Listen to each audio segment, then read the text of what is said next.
Hello everyone, welcome to real education. और आज की वीडियो में हम कवर करने वाले इन सभी इम्पॉर्टेंट टॉपिक्स को जिसकी हेल्प से हम एक वेब पेज को तैयार कर सकते हैं। तो चलिए वीडियो को स्टार्ट करते हैं।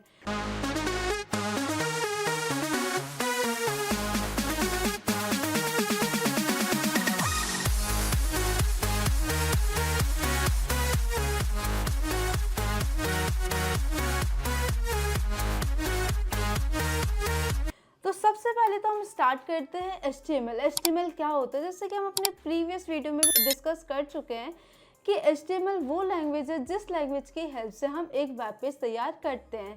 सो HTML की जो फुल फॉर्म है हाइपरटेक्स्ट मार्कअप लैंग्वेज है।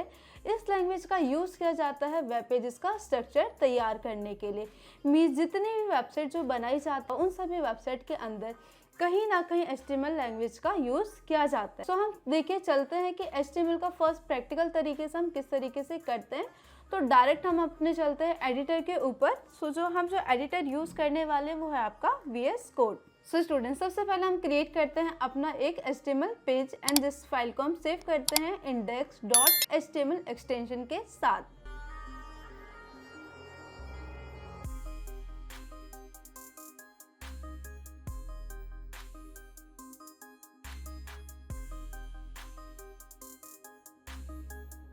सो मैंने फाइल को डेस्कटॉप पर सेव कर दिया है एंड देन यहाँ पर हम अपना कोडिंग करना स्टार्ट करते हैं।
देखिए गाइस, जैसे कि हमने यहाँ पर क्या किया है, यहाँ पर हम अपने कोड टाइप कर लिया है। तो सबसे पहले यहाँ पर मैंने क्या लिखा है, यहाँ पर मैंने लिखा है एंगल ब्रैकेट्स के अंदर explanation mark and doc type HTML। So student, जो डॉक टाइप HTML है वो बताता है आपके HTML5 वर्जन को एंड उसके बाद मैंने लिखा है HTML। सो HTML जिसके अंदर आपके वेब पेज का पूरा स्ट्रक्चर आता है। एंड नेक्स्ट उसके बाद हमने यूज़ किया head tag. So student, head tag आपके जो वेब पेज होता है वेब पेज का टाइटल रिप्रेजेंट करता है एंड जो भी आपके वेब पेज की मेटा इन्फॉर्मेशन है उस इन्फॉर्मेशन को कलेक्ट करने का काम करता है। हेड टैग का काम होता है ब्राउज़र एंड गूगल को इन्फॉर्मेशन देने का काम करता है। सो बेसिकली जो हेड टैग होता है, जो हमारे व्यूअर्स होते हैं, व्यूअर्स को डायरेक्ट उसको रिप्रेजेंट नहीं होता है उनको। सो नेक्स्ट टैग मैंने यहाँ पर लिखा है बॉडी टैग। बॉडी टैग के अंदर आपका जितना भी मेन कंटेंट होता है जो व्यूअर्स को डायरेक्टली व्यू होता है, तो वो सारा आपका इन्फॉर्मेशन आता है बॉडी टैग के अंदर। तो चलिए देखते हैं जो हमने यहाँ पर तैयार किया है ये पेज, तो इसका क्या रिजल्ट निकल कर आता है। तो आपको क्या करना है, जो भी आपने कंटेंट लिखा है आप उसको सेव कर देंगे। सेव करने के बाद हमने फाइल डेस्कटॉप के ऊपर सेव की थी, तो वहाँ पर हम चलते हैं डेस्कटॉप पर। यहाँ पर ये रहा, हमने फाइल सेव किया था index.html से। सो इसको ओपन करते हैं।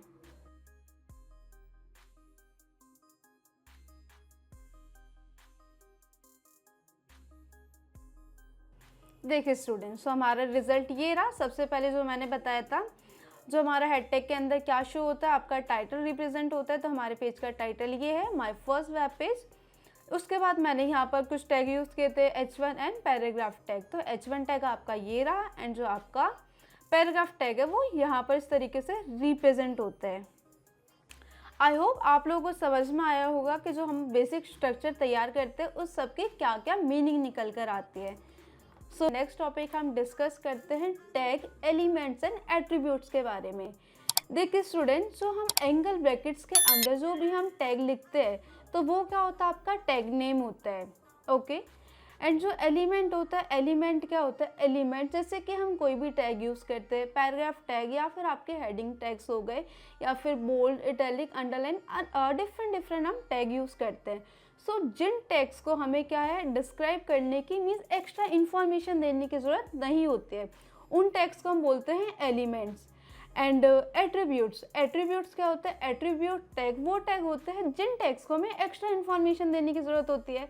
जैसे कि अगर हम अपने वेब पेज के अंदर इमेज टैग अप्लाई कर रहे हैं, सो इमेज के अंदर हमें क्या देना होता है, एक्स्ट्रा इन्फॉर्मेशन देने की ज़रूरत होती है। जैसे कि जो हम इमेज अप्लाई कर रहे हैं, इमेज की क्या प्रॉपर्टीज़ होंगी, लोकेशन, या फिर इमेज का नेम, या फिर इमेज का क्या टाइप होगा। सो इसको भी हम एक प्रैक्टिकल एग्जाम्पल के साथ समझते हैं किस तरीके से ये काम करता है, वर्क करता है। चलिए देखते हैं। जैसे कि हम अप्लाई कर रहे हैं पैराग्राफ टैग, तो पैराग्राफ टैग को हमें कोई भी एक्स्ट्रा इन्फॉर्मेशन देने की ज़रूरत नहीं होती, बट जो आपका इमेज टैग होता है, इमेज टैग को हमें एक्स्ट्रा इन्फॉर्मेशन देने की ज़रूरत होती है। जैसे कि मैंने यहाँ पर लिखा है इमेज SRC, एंड देन यहाँ पर क्या आएगा, आपकी इमेज की प्रॉपर्टीज़ आएंगी। तो चलिए हम जल्दी से यहाँ पर प्रॉपर्टीज़ इंसर्ट कर लेते हैं। जैसे कि हम ये वाली इमेज इंसर्ट करने वाले हैं, बैकग्राउंड इमेज। इमेज पे जाके राइट क्लिक करेंगे आप, एंड देन प्रॉपर्टीज ऑप्शन पे क्लिक करना है। यहाँ से हम कॉपी कर लेते हैं इमेज की लोकेशन, कॉपी एंड पेस्ट करना है यहाँ पर स्लैश, इमेज का name, copy and paste, and then इसके बाद आप ऐड करेंगे डॉट।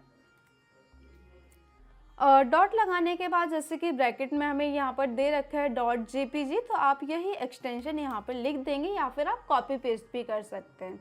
तो देखते हैं इसका क्या रिजल्ट निकल कर आता है। इसको सेव करते हैं हम, अगेन हम यहाँ पर चलते हैं। देखिए गाइज, जब भी आप अपने वेब पेज के अंदर कोई भी नई चीज़ ऐड करते हैं, तो हमेशा ही आपको अपनी फाइल को हमेशा सेव करना है। जैसे कि मैंने यहाँ पर इमेज टैग ऐड किया, तो मैंने क्या किया, यहाँ पर इसको सेव किया, एंड देन जैसे कि हम यहाँ पर चलते हैं अपने ब्राउज़र के ऊपर, यहाँ पर रिप्रेजेंट हो रहा है, नहीं हो रहा है, क्योंकि हर बार हमें वहाँ पर जाके अपनी फ़ाइल को सेव करना है, एंड ब्राउज़र पर आकर आपको अपनी फ़ाइल को रिफ़्रेश करना है। देखिए इमेज आ गया यहाँ पर। तो इस तरीके से हम इमेज टैग यूज़ करते हैं। आई होप आपको क्लियर हुआ होगा कि किस तरीके से एलिमेंट एंड एट्रीब्यूट्स में क्या डिफरेंस है, एंड हमने एग्जाम्पल की हेल्प से भी समझा। सो चलिए अपना नेक्स्ट हम देखते हैं। नेक्स्ट हमारा जो टॉपिक है, नेक्स्ट टॉपिक हमारा heading tags. Student, HTML language के अंदर टोटल 6 हेडिंग्स होती हैं बेस्ड ऑन साइज। जैसे कि जो आपकी H1 हेडिंग है, यहाँ पर लिखा हुआ है H1 is the largest heading. जो आपकी H1 हेडिंग होती है वो सबसे बड़ी हेडिंग होती है as compare to other headings. And जो आपकी S6 हेडिंग्स होती है, वो S6 हेडिंग आपकी स्मॉलेस्ट हेडिंग होती है, मीन्स सबसे छोटी हेडिंग होती है। जो H1 हेडिंग यूज़ किया जाता है टाइटल्स के लिए, एंड देन जो बाकी जो आपकी रिमेनिंग हेडिंग्स है H2, H3, H4, 5, 6, तो उन सभी हेडिंग्स को हम यूज़ करते हैं सब हेडिंग्स के तौर पर। सो इसको भी हम प्रैक्टिकल तरीके से समझते हैं, जिससे कि आपको ज़्यादा बेटर क्लियर हो जाएगा। यहाँ पर ही हम करना स्टार्ट करते हैं।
देखिए जैसे कि यहाँ पर हमने हेडिंग्स को लिख लिया है, देखते हैं प्रैक्टिकल तरीके से आपको किस तरीके से ब्राउज़र पे रिप्रेजेंट होता है। तो सबसे पहले करना क्या है, हमें यहाँ पर फाइल को सेव करना है। Ctrl+S आप कीबोर्ड से प्रेस करेंगे एंड देन ऑल टैब से इस पेज को हम स्विच कर सकते हैं यहाँ पर जाने के लिए, ब्राउज़र पर जाने के लिए। एंड देन अभी यहाँ पर रिप्रेजेंट हो रहा है, नहीं हो रहा है, तो क्या करना है आपको यहाँ पर अपनी फाइल को रिफ्रेश करना है। तो आप देखिए जो हमारे H1 हेडिंग थी वो क्या आपको लार्जेस्ट दिख रहा है यहाँ पर as compare to other headings, and जो हमारी H6 हेडिंग है वो सबसे ज़्यादा हमें स्मॉल दिख रही है। आई होप आप सभी को समझ में आया होगा कि हेडिंग्स किस तरीके से वर्क करते हैं एंड उनका क्या रिजल्ट निकल कर आते हैं। नेक्स्ट हम बात करते हैं पैराग्राफ टैग के बारे में। So paragraph tag basically basic information के लिए हम यूज़ करते हैं सिंपल टेक्स्ट लिखने के लिए। जैसे कि यहाँ पर भी दे रखा है use to write paragraph, support line break and formatting, most commonly use text. सबसे ज़्यादा मीन्स मोस्ट कॉमन इसको यूज़ किया जाता है। तो इसका भी हम प्रैक्टिकल हम देख लेते हैं किस तरीके से वर्क करता है। जैसे कि हमने यहाँ पर लिख ही रखा था कि आप सिंपल टेक्स्ट को करने के लिए इसको हम यूज़ करते हैं।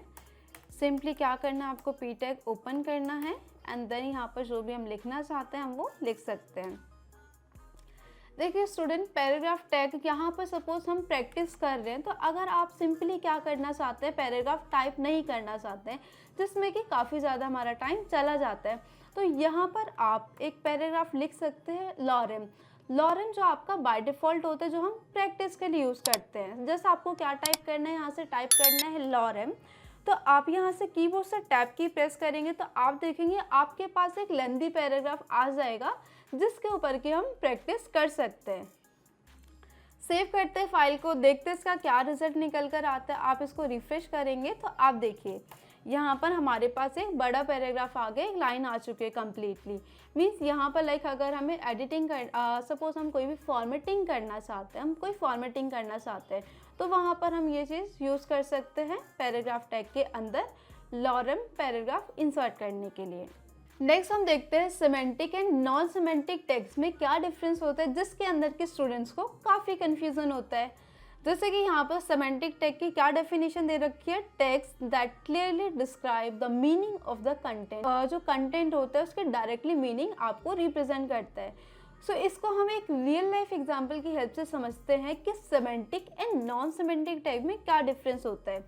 मान लीजिए आप किसी स्कूल के अंदर जा रहे हैं, ओके, सो वहाँ पर जैसे कि आपको किसी स्पेसिफिक रूम के अंदर जाना है, तो अगर हम स्कूल के अंदर जाते हैं तो स्कूल में जितने भी रूम्स होते हैं, रूम्स के जो डोर होते हैं सभी के ऊपर लिखा रहता है like 10th A, 11th B या फिर teachers room, staff room, principal room, जिससे कि हमें पता चल जाता है कि अगर हम इस रूम में एंटर करेंगे तो हमें क्या इन्वायरमेंट देखने के लिए मिलेगा। सेम उसी तरीके से आपके सिमेंटिक टैग्स भी होते हैं, वो टैग देखकर ही हमें मीनिंग पता चल जाता है कि इस टैग के अंदर हमें क्या देखने के लिए मिलेगा। एंड अगर हम बात करें नॉन सिमेंटिक टैग की, अब जैसे कि आप स्कूल में एंटर कर रहे हैं एंड स्कूल में जाने के बाद हमें पता है कि स्पेसिफिक रूम में मुझे जाना है, बट किसी भी रूम के ऊपर कोई भी टैग नहीं है कि हाँ इस रूम के अंदर ये है या फिर इस रूम के अंदर ये है। हम क्या करेंगे, स्कूल भटकते रहेंगे और पूरा ही कंफ्यूज हो जाएंगे कि अगर हम रूम में एंटर कर रहे हैं, स्टाफ रूम है, गेस्ट रूम है, प्रिंसिपल रूम है, हमें नहीं पता चलेगा। सेम उसी तरीके से आपके नॉन सिमेंटिक टैग्स होते हैं, मीन्स जो टैग मीनिंग डिस्क्राइब नहीं करते, जैसे कि आपका div and span tag. Div and span tag basically use किया जाता है डिज़ाइनिंग के लिए, बट ये दोनों टैग अपनी जो मीनिंग है वो नहीं बताते हैं। आई होप आप सभी को क्लियर हुआ होगा कि semantic tag and non semantic tag में क्या डिफरेंस होता है। एंड ओवरऑल जितना भी हमने पूरी वीडियो में डिस्कस किया, लाइक HTML क्या होता है, या फिर हम अपना बेसिक वेब पेज तैयार करना चाहते हैं एंड उनकी मीनिंग्स क्या होती है, एलिमेंट, एट्रीब्यूट्स, या फिर आपका semantic and non semantic tag इनमें क्या डिफरेंस होता है। अगर वीडियो पसंद आया हो तो लाइक, कमेंट, शेयर, सब्सक्राइब ज़रूर कीजिएगा।